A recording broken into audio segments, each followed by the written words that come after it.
Okay, let's unpack this. We're doing a deep dive today into something pretty critical, where humanity meets technology, really. Mm-hmm. It's about how artificial intelligence, AI, is becoming, well, it seems like a really essential tool for neurodiversity inclusion. Yeah, not just at work, but kind of everywhere. In daily life, too. Exactly. We're looking at its impact across the board. It's a big topic. It's really about societal transformation, isn't it? Making sure a huge group of people, often marginalized, can actually, thrive. And when we say neurodiversity, we should probably define that up front. It's Yeah. a broad term. It really is. It's an umbrella term, yeah. We're talking about conditions like autism spectrum disorder, ADHD, attention deficit hyperactivity disorder. Dyslexia too, right? Yeah. And things like dyspraxia affecting coordination. Dyscalculia, which affects math, dysgraphia for writing. It covers a lot. Yeah. But the core idea, and our sources really hammer this home, is that, well, all our brains are wired differently. That's just how it is. It's not about being typical versus having a deficit. Not at all. Being neurotypical or neurodivergent, it's described as an inexorable part of the human condition. It's just, human variation. And this is the huge challenge, isn't it? Despite it being natural, many neurodivergent people are kind of forced into a world that's just not built for them. Mm-hmm. Fundamentally hostile sometimes. It leads to what one source called lives of quiet desperation. It's quite a powerful phrase. It really is. You're navigating systems, school, work, social stuff that were basically designed for one type of brain, the neurotypical majority. Right. And it forces this constant friction, like the saying, square pegs being shoved into round holes. It just wastes so much energy trying to fit in. And the cost of society failing to accommodate this, it's massive. Yeah, the material calls it an incalculable loss to society. We're losing out on talent, potential, different ways of seeing things. It's not just an abstract idea, though. The numbers are genuinely alarming. They really are. Estimates put the neurodivergent population at, 15 to 20%? That's a huge chunk of people. 1 in 5, potentially. Yeah. And then you look at employment. Specifically for those who could bring so much value, it's pretty bleak. Like the statistic for high-functioning autistic adults in the U.S. Exactly. Unemployment is estimated as high as 85%. 85%. I mean, that number just stops you in your tracks. It says everything about the failure. It really does. So that's our mission for this deep dive, right? To really focus on how AI could be this powerful force for change. Personalized, systemic change. Moving beyond just like getting a diagnosis. Right. Into actual comprehensive support. Every day. Changing that whole status quo. Basically looking at AI as a tool that could help bridge that massive 85% gap. It's a revolutionary accessibility tool, potentially. So let's start maybe with AI's earlier impact, because before it became this, mainstream personal assistant thing. Yeah, I was already starting to make waves elsewhere. In clinical settings, in education, which kind of establishes its power to handle really complex objective data, right? Exactly. It's maybe a nascent role in clinical diagnosis, but it's growing fast.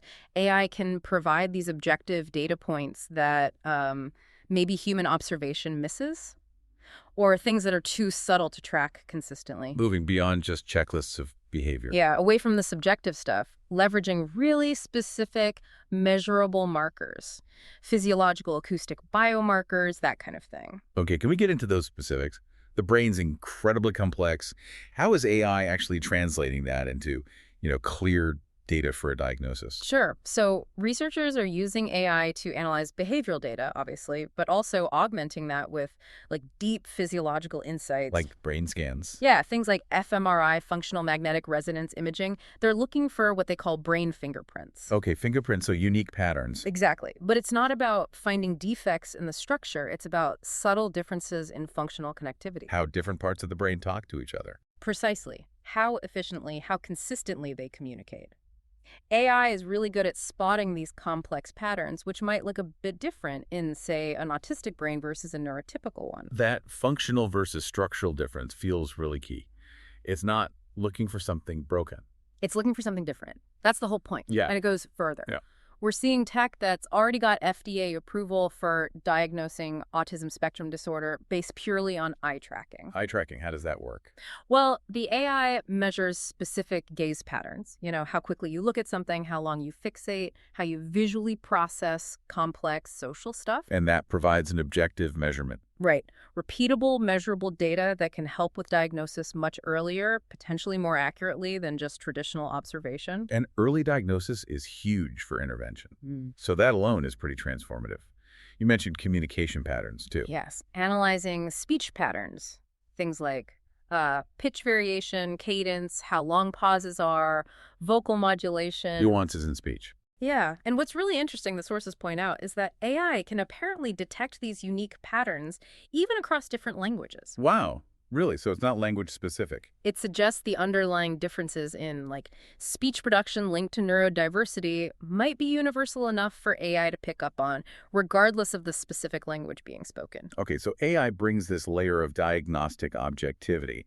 Now, how does that power translate into, say, the learning environment, where personalized support is so needed? Right. Well, in education, AI integration is really focused on creating more responsive individual learning pathways. Makes sense. For younger kids, especially those on the autism spectrum, one big application is social robots. Social robots. Okay, what do they do that a human teacher maybe can't? Well, they offer incredible consistency and predictability that's super important for many autistic children. Right, routine and predictability help a lot. Exactly. So the AI running the robot can provide these repetitive, controlled social scenarios, like practicing turn-taking or recognizing emotions. Without the human getting tired, or maybe slightly inconsistent. Precisely.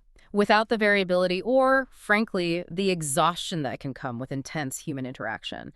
They model behaviors, help manage anxiety through structure, give feedback. So it frees up the human teachers. Yeah, to focus on the more complex interpersonal stuff. The robot's like a non-judgmental, endlessly patient scaffold for learning social skills. That makes a lot of sense. A scaffold. That's one layer. The other is using AI to analyze the interactions between the humans, the teacher, and the student in the classroom itself. Okay, hold on. If AI is analyzing that dynamic, is there a risk the teacher just relies on the AI instead of, building their own intuition and empathy? That's a really important question, a critical one. The idea isn't to replace empathy at all. It's meant to help refine strategy, to make the teacher more effective. How so? Well, for example, say a teacher uses complex metaphors or maybe ambiguous language. If the AI recognizes this is causing a lag in comprehension for a particular student. Especially one who might process things very literally. Exactly. The AI can signal that trend. It helps the educator craft clearer, more direct communication. It's basically a feedback loop to increase the teacher's intentionality and adaptivity. Okay, I see. So it's a tool for the teacher's awareness. Yeah. Right? We've kind of established AI's ability with objective data, personalized learning. That seems like the perfect foundation to now shift into the workplace. Yeah. Where it's not just about support, but about inclusion and maybe even competitive advantage. Absolutely. And if you connect this to the bigger picture, the business case for embracing neurodiversity at work is actually incredibly strong. Our sources really emphasize this isn't just about compliance or ticking a box. It's about the tangible benefits. Totally. Neurodivergent employees often bring these really valuable, complementary, unique talents, whether it's hyper-focused pattern recognition, incredible attention to detail, systemic thinking, maybe non-linear ways of processing information. It's that idea that diverse teams, cognitively diverse teams, just perform better than homogeneous ones. Neurodiversity as a genuine competitive edge. Exactly. But here's the disconnect, the massive gap. Almost all big organizations have DEI strategies, right? Diversity, equity, inclusion. Yeah, they're pretty standard now. But there's this urgent need for a greater focus specifically on neurodiversity within those strategies, to plug what the sources call the neurodiversity gap. And filling that gap isn't just about saying you're inclusive. It requires real action, tangible accommodations. Definitely. We're talking about accommodating basic differences. Sensory needs light, noise sensitivity, different communication patterns, visual processing styles, social interaction habits. Things the traditional workplace model just wasn't designed for. Fundamentally fails at, often. And this is exactly where AI can step in, offering scalable, individual accommodations starting right at the very beginning.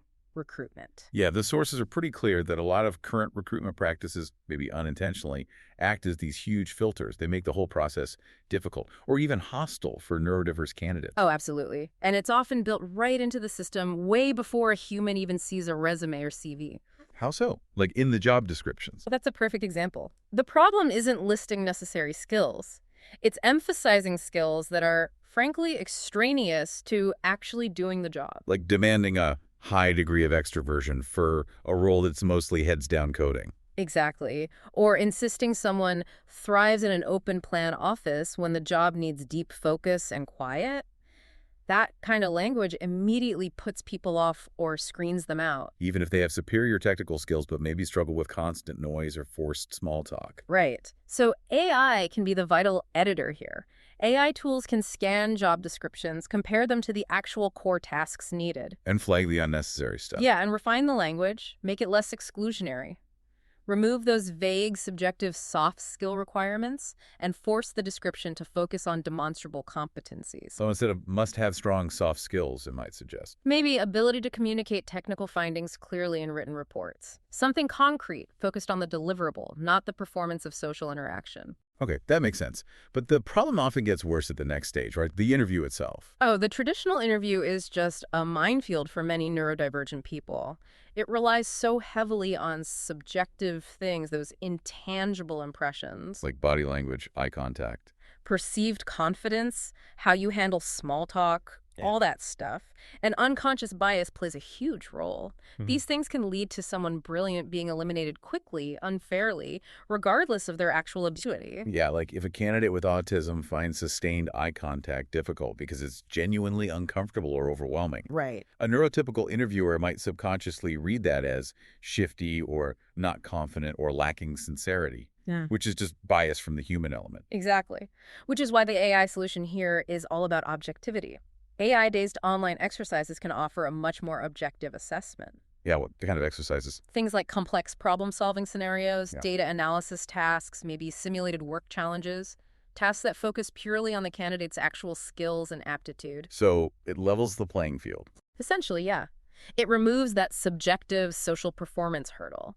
It lets candidates show what they can do without having to perform neurotypical social norms perfectly. It forces the process to measure what actually matters. Can they do the job? Okay, so let's say a candidate gets hired. Now AI shifts roles again, What? from screening to actually helping with job performance. Exactly. It becomes less about gatekeeping and more about support. It's positioned not as replacing intelligence, but augmenting it. Augmented intelligence, like a really smart personalized assistant. A very sophisticated one, yeah. Designed specifically to help mitigate some of the daily professional challenges neurodiverse employees might face, particularly around executive function. Organization, memory, managing cognitive load, that kind of stuff. Precisely. The AI essentially steps in as that tireless, non-judgmental administrative support we talked about needing earlier. Okay, so what can it actually do? What are these augmented intelligence tasks? Well, the list is pretty impressive. Setting highly personalized alerts and reminders, maybe context-sensitive ones, generating meeting summaries instantly afterwards, so no key points get lost. That meeting summary one sounds amazing for everyone, honestly. Right. It can also help compose emails, structuring thoughts, checking tone, making sure phrasing isn't ambiguous before you hit send. Text-to-speech or speech-to-text. Yep. Catering to different processing needs. And some of the more subtle applications are fascinating too. Like what? Like acting as a guide to your surroundings, maybe helping navigate a new or confusing office space. Or, and this one's really interesting, helping to decode the communication patterns of colleagues. Decode colleagues. How does that work? Is that... Yeah, it's a powerful idea. If a neurodivergent employee struggles with things like sarcasm, implied meanings, non-literal language that's common in workplaces, Workplace banter can be tricky. very. An AI tool could potentially provide quick, objective context, or maybe even prompt the employee. This statement seems ambiguous, perhaps ask for clarification. Okay, I have to jump in here. That sounds potentially useful, but also, wow, the privacy implications. If AI is analyzing my interactions to help me understand others, in a corporate setting, where's the line? How do the sources address trust and data security here? That's an absolutely crucial question, and you're right to raise it. The sources are clear. For this to work, the AI must function as a personal, localized partner, not a corporate surveillance tool. So the data stays with the user. Essentially, yes. The trust relationship is everything. It has to be built on the absolute assurance that this data is only being processed to help the individual function better, and it's not being fed back for performance reviews or manager oversight. Okay. Successful use hinges on transparency and individual control. It's purely for personal accessibility, not corporate monitoring. That's the non-negotiable boundary. Understood. So that requires a massive amount of organizational empathy to even allow that kind of personal tool use, which has to exist alongside the tech. Absolutely. And the sources stress this. Parallel, non-AI changes are just as important. Companies need to look at small, maybe seemingly minor, changes to old routines. Like workspace setups. Yeah, adjusting lighting, noise levels, maybe changing how meetings are run, the same way they'd reconfigure things if they were bringing in new automation or outsourcing a process. The old routine itself can be the barrier. And I guess the shift towards hybrid and remote work, accelerated by the pandemic, helps here too. Definitely. Those arrangements are now seen as viable, necessary accommodations for many, supporting different sensory needs or preferred working styles. They're not just perks anymore. And training? Crucial. And it's a two-way street. You can't just train the neurodivergent employee on how to use the AI tools. And you train everyone else too. Exactly. Companies must invest in training colleagues and managers on how to work effectively with their neurodivergent coworkers, fostering a culture of mutual understanding, clear communication, real accommodation. Okay, this next section feels like a real shift. We're moving from these, like, systemic corporate uses of AI to something deeply personal, psychological almost. Yeah. The source material talks about making AI an ambient lifestyle practice. Yeah, taking it right out of the formal work context and weaving it into a daily ritual for cognitive support. And the example they give is fascinating. Walking and talking with a conversational AI, like using the voice feature on ChatGPT or similar platforms. For maybe an hour a day, just having a conversation. It's essentially creating this externalized thinking partner, accessible, non-judgmental. And the impact, especially for neurodivergent minds, ADHD, autism, where maintaining focus and consistent thought can be a real struggle. Sounds extraordinary. There are two big benefits highlighted. First, just the act of verbalizing your thoughts, talking them through with the AI. It forces you to hold on to the idea. Exactly. It acts like an external working memory. You have to articulate the idea, the problem, the project, and keep it present verbally for, say, an hour, instead of it just fleeting away internally. So it anchors the thought. Right. It allows the thought to develop without the usual internal distractions or that brain fog taking over. And the walking itself, that kinesthetic element, helps many people maintain focus, too. Okay, that's the attention part. What's the second benefit? Executive functioning. This sustained practice seems to have a really significant positive impact on executive functions. Let's quickly define that again. Executive functioning is like the CEO or the admin team in your brain. That's a great analogy. Yeah, the administration team. Responsible for planning, organizing, prioritizing, starting tasks, coordinating everything else your brain does. And for neurodivergent minds, that admin team can often be stretched incredibly thin, overwhelmed. You might have brilliant ideas coming from your creative department or your logic division. Yeah. But the admin team struggles hugely with the burden of actually turning those ideas into concrete actions. Okay. So the AI, in this walking and talking practice, it steps in to provide that critical extra resourcing, that support for the admin team. It's like giving your executive functioning a complete refurbishment. Wow. Refurbishment, that's a strong word. It is, but the anecdote used to illustrate it really brings it home. The room tidy assistant. Ah, yes, the classic challenge. A kid or a teenager, maybe neurodivergent, finds tidying their room just overwhelmingly impossible. Right, and it's not laziness. It's often the sheer visual complexity, the cognitive load of figuring out where to even start. It's paralyzing. That analysis paralysis, yeah. The problem feels too big, too messy. Exactly. So the AI assistant steps in. The child takes a photo of the room. The AI looks at it and breaks the huge problem down into tiny, manageable steps. Like what? Like, okay, step 1, see all the clothes on the floor. Just pick those up and put them in the laundry basket. That's it. When you're done, take another photo so I can see. It's the combination of the clear small step and the non-judgmental feedback. That's absolutely key. The AI doesn't carry that emotional baggage of a parent maybe sounding frustrated or disappointed. The emotional safety net. Paramount. It's objective. And get this, the child can even ask the AI to change its personality. Yeah, like, okay, pretend you're Captain Rex from Star Wars giving me this mission, or a wizard, or whatever. Yeah. It turns a dreaded chore into a kind of game, a specific mission. That transforms it from an overwhelming burden into something maybe even fun, or at least achievable. Exactly. It's cognitive accessibility, but powered by a kind of playful empathy. And this whole practice has been sort of distilled into a framework. Right, the rhythm, insight, play framework. Let's break that down. Okay, rhythm. This is about starting the day, right? Yeah. Getting organized, that morning brain dump. Yeah, you go for your walk, you talk to the AI, you just list out the main things on your plate for the day, maybe half a dozen items. And the AI acts like your organizer. Instantly. It helps you prioritize. Because it learns your typical cognitive load, it can help allocate tasks to specific times, and crucially, it estimates how long things might really take. Factoring in things like time blindness. Potentially, yeah. Or just realistic focus spans. Then, say you realize, oh wait, this report is actually super critical today.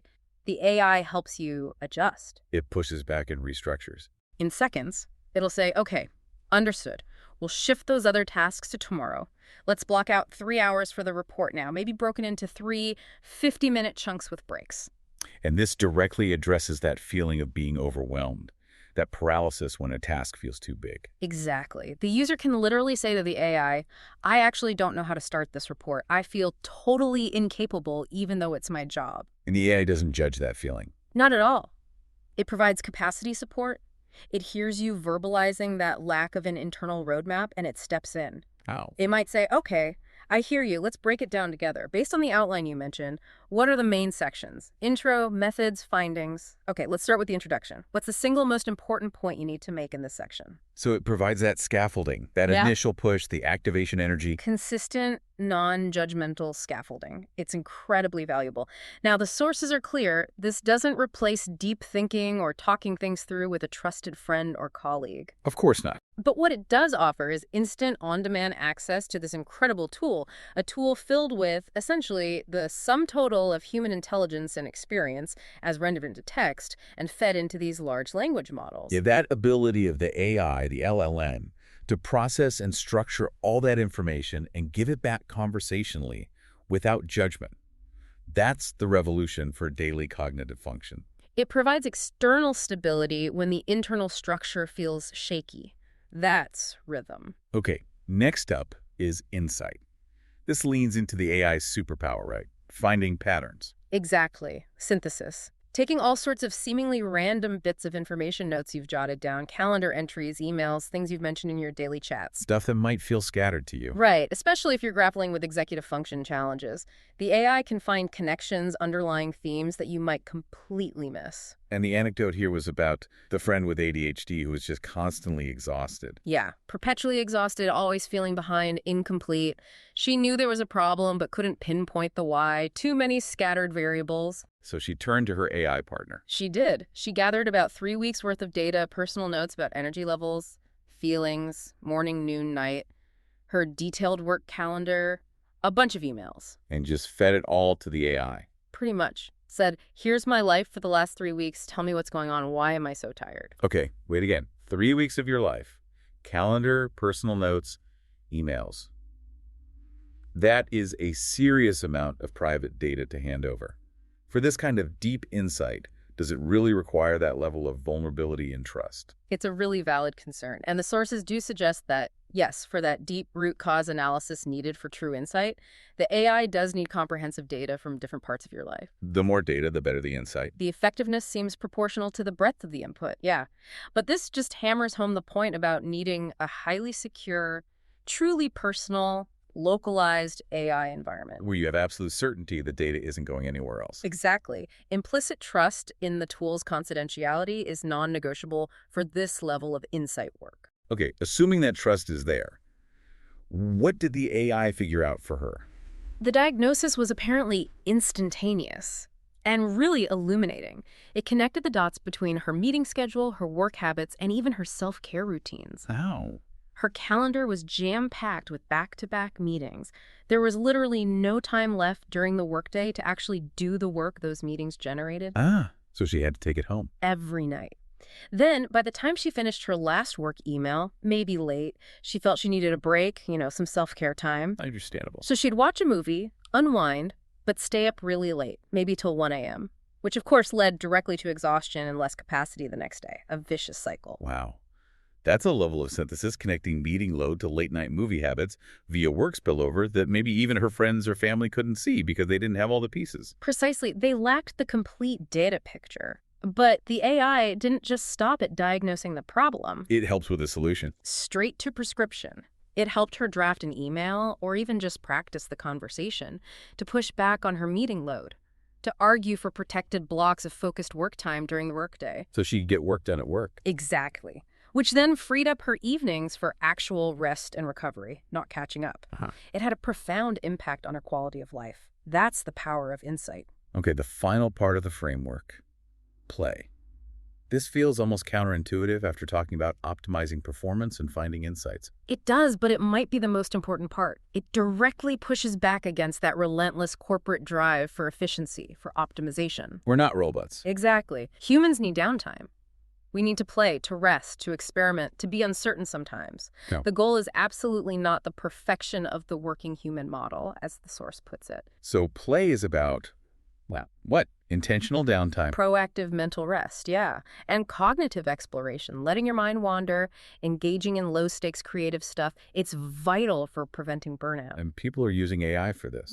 The sources give some really fun examples, like colleagues using AI to take the plots and characters from their favorite movies or books, Okay. and then asking the AI to generate completely new stories or even personalize audiobooks using those familiar elements, something totally unique to listen to on their commute or while doing chores. Personalized ephemeral entertainment. That's kind of cool. Isn't it? And you mentioned your own example from the material, the time travel idea. Oh, yeah. I found that fascinating. The idea of using AI for mental play while walking.